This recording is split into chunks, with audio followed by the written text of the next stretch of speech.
Late today, President Biden forcefully called out Donald Trump and his threat to democracy ahead of the January 6th anniversary. I promise you, I will not let Donald Trump and the MAGA Republicans force us to walk away now.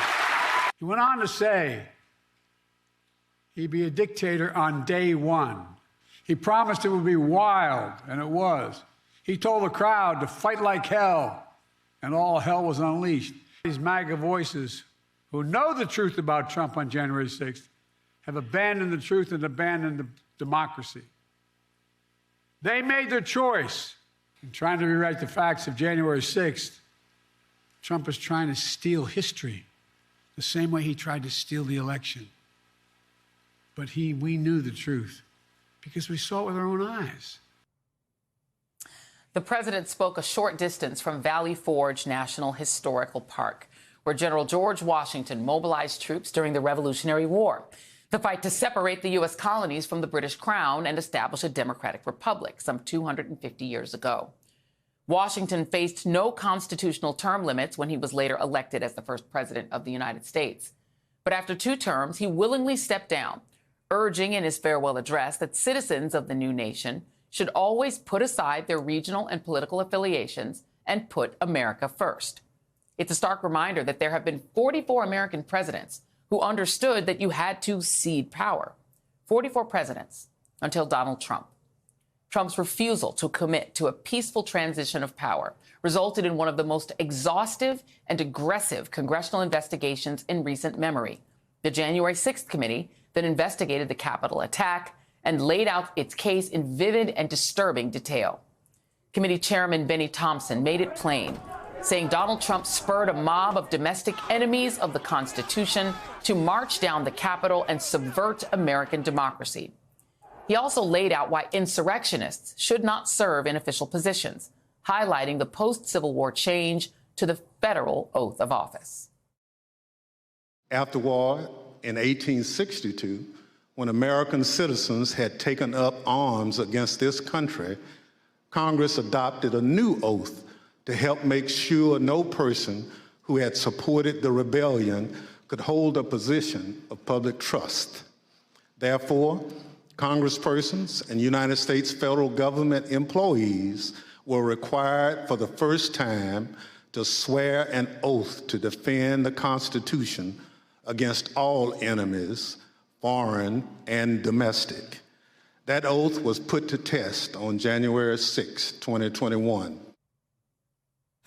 Joining me now is Congressman Benny Thompson of Mississippi, former chair of the January 6th Select Committee.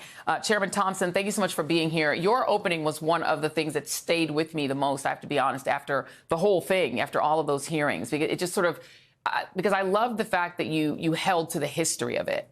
What do you make of the fact that Donald Trump's lawyers are attempting to state that the oath he took as president differs from the oath you described, which you took and every other member of Congress took? They're trying to say the oath he took absolves him of responsibility for insurrection. Well, thank you very much for having me, Joy. But, you know, when you are in a dispute and you have lawyers, sometimes lawyers take positions that don't make sense. That is clearly a position taken by Donald Trump's lawyers. They don't make sense. But in the absence of any real fact, you just make something up and just make it as if, well, the law doesn't apply to Donald Trump. His oath is different from everyone else's. And I think the work of our committee on this 3rd anniversary speaks for itself. We identified the causes and circumstances that made January 6th happen. We identified the individuals, Donald Trump specifically and some others, who did promote, orchestrate that day. And then we shared the body of that information with various authorities with jurisdiction. But we held true to our challenge of getting to the facts and circumstances first. And that's what we did.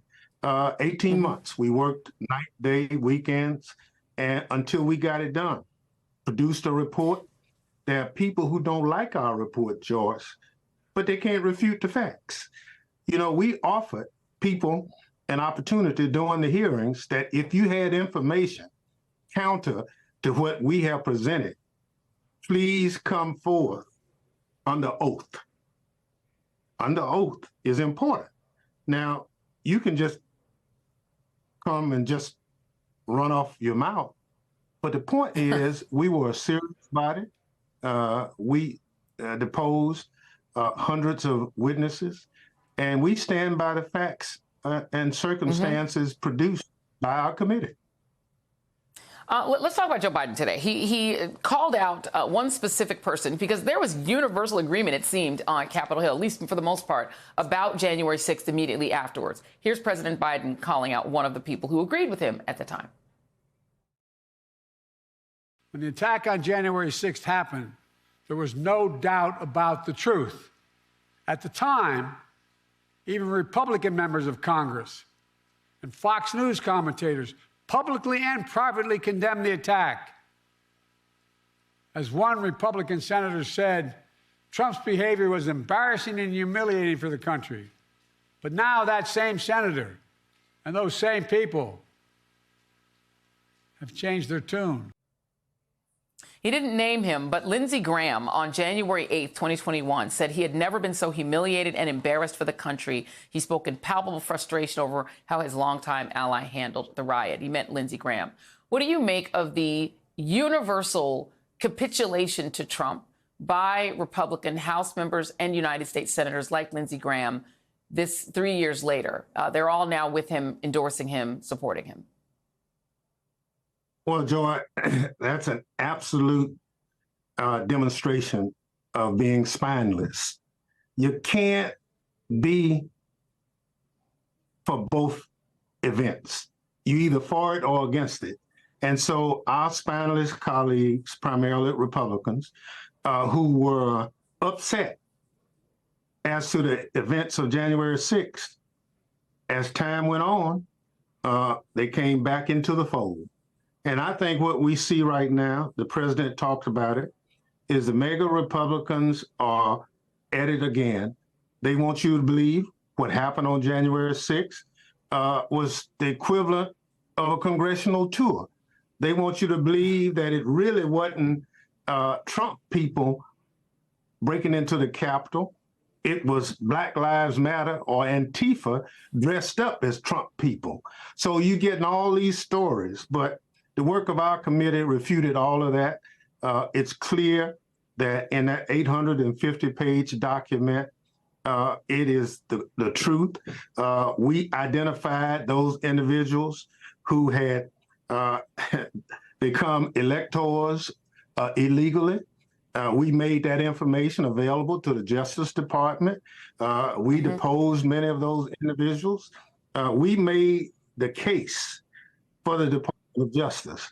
Had it not been for the January 6th committee and the work of that committee, I shudder to think where we would be. But we put the Justice Department, we challenged them to do their job. And they are now moving in that direction. One might think a bit late, but they are. Congressman Benny Thompson, thank you very much. And thank you for all the work that you and the committee did.